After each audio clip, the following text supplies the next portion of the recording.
Hello everybody and welcome back to Adra Studios. Today what we're going to be doing is we're going to be setting up our dialogue system. Now this is a system that is designed specifically for story-based content where we can apply subtitles and audio as well as visual cues as to discover who exactly is talking. So without further ado, let's take a look at what we got. So as you can see, we have our character. They can run around and do whatever, right? And we can walk up to this NPC, and if we press the E key, Hi, stranger. I am a random NPC. How cool is it that I can talk? simple as that, we are capable of actually being able to add the audio, add the subtitles, and we're even able to skip through the dialogue if we need to. Another thing that we can do with this is simply change the current sequence, and whether or not we're doing this in-game or just by debugging purposes, we can do this as well. Say, for instance, we have this set up right here that we just have the subtitles going on, right?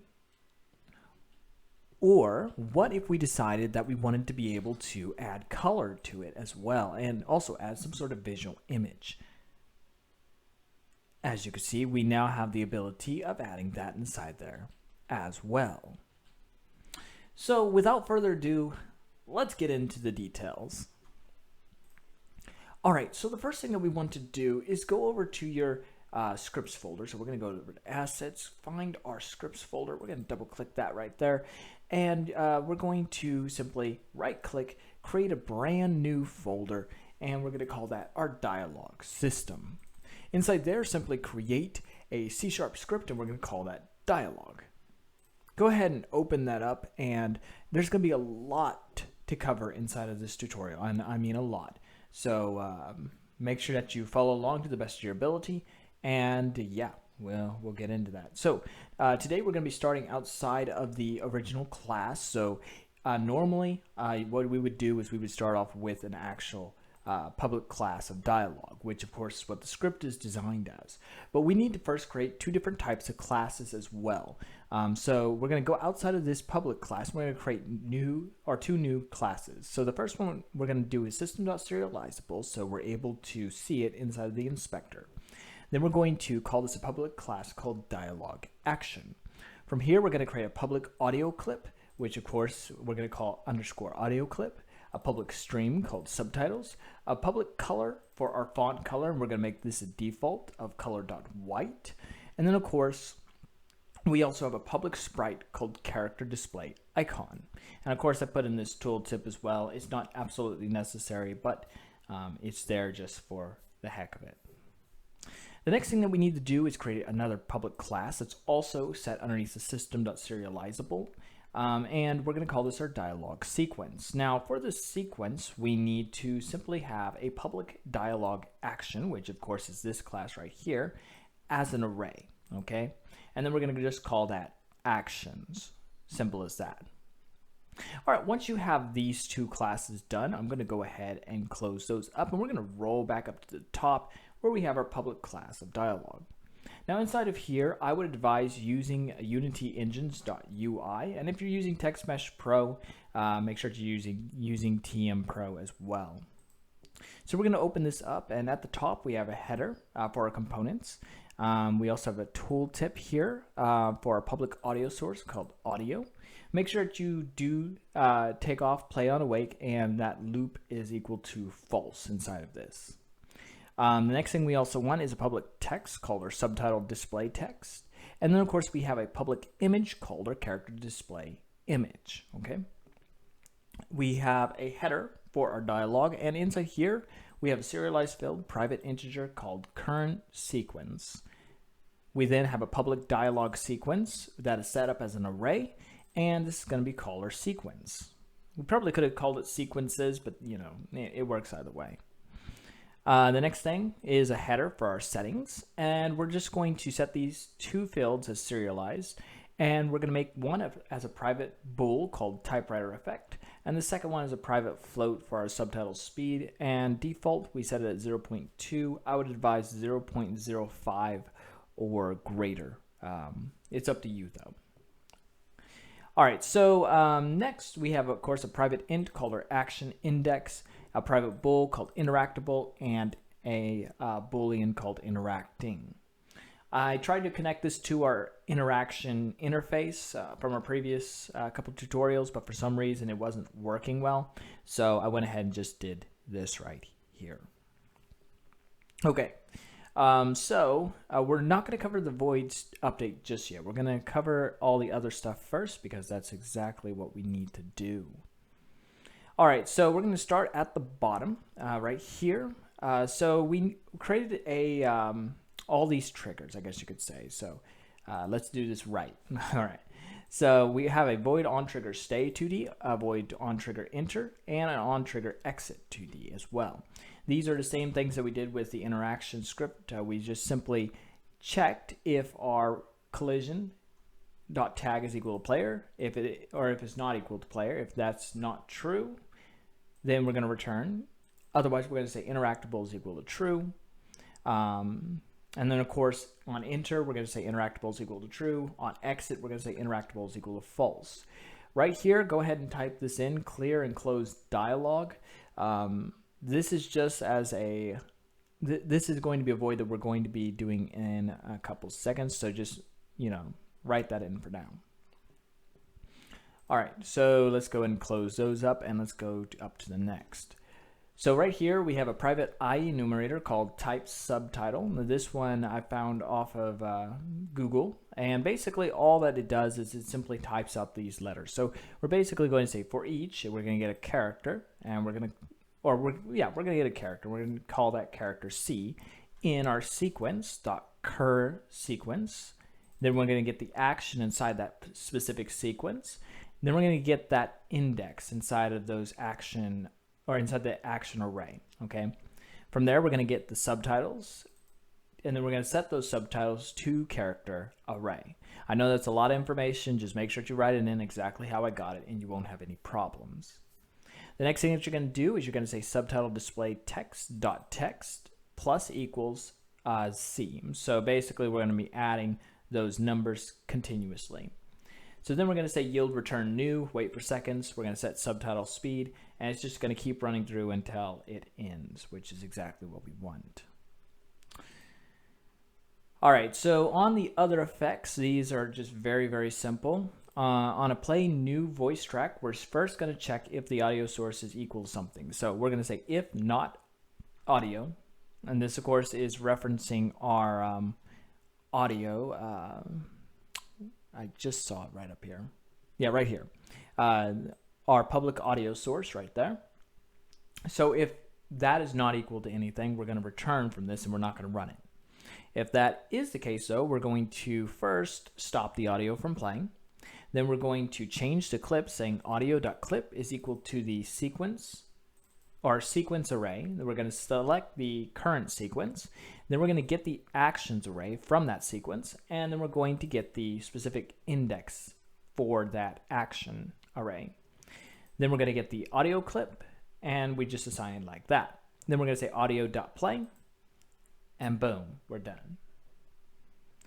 The next thing we're going to do, display character. This is going to do the exact same thing pretty much. We're going to check for the character display image component.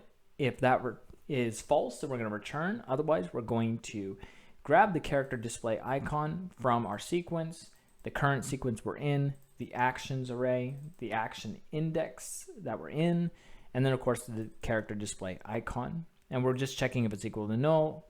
If it's equal to null, then we're going to set this character display image.enabled equal to false.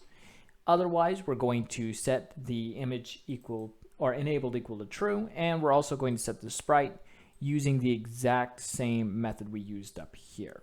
Okay. All right. I'm gonna get long, or my throat's gonna get a little dry if I try to explain or read all that out. So yeah. The next thing that we want to do, of course, is have a private void called set font color. This is basically just going to say subtitle display text.color is equal to, the current sequence / action that we're working on dot font color, like so. Okay, so we have 4 different things that we want to be able to do with our dialogue. The first one, of course, is we want to be able to start the dialogue. For this, we're going to say GameManager.instance.onInteract. Now, this is a new function, so we're going to get to that in a minute. Just go ahead and write that in. We're going to say interacting is equal to true, and our action index is equal to 0.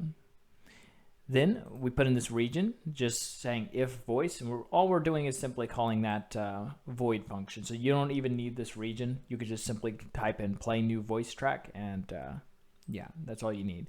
And the same thing for if subtitle. We're basically going to ask a question. If our subtitle display text is equal to true, we're going to display the character. We're going to set the font. Then we're going to ask a question. We're going to say if our typewriter effect, which of course was our boolean up here, if that is equal to true, then we're going to start a coroutine of our type subtitle right here. Otherwise, we're going to set our subtitle display text.text, and we're basically going to set it equal to the subtitles. So it will be an immediate effect instead of a typed out effect. Okay, so after that, we're going to go over to our next action. So this is another void. And all we're going to do here is we're going to say if action if our action index is less than our sequence, current sequence, actions.links -1. So we're going to be getting that index, right? If that's true, then we're going to say action index ++, basically increment it up by 1. Do the same thing with our voice. If voice, play new voice track. And of course, subtitles, we're going to do the exact same thing as well right here. So yeah, we also want to make sure, I believe we didn't do this here. Let me actually double check. Yeah, we didn't do it there. Okay. So inside of the next action, we did set up this subtitle display text.text.string, or we're basically resetting the string value. So we're setting the text is equal to string.empty, so it just makes everything disappear. And then we're going to rewrite everything out just like so. So make sure that you do put this inside there underneath the set font color. Okay.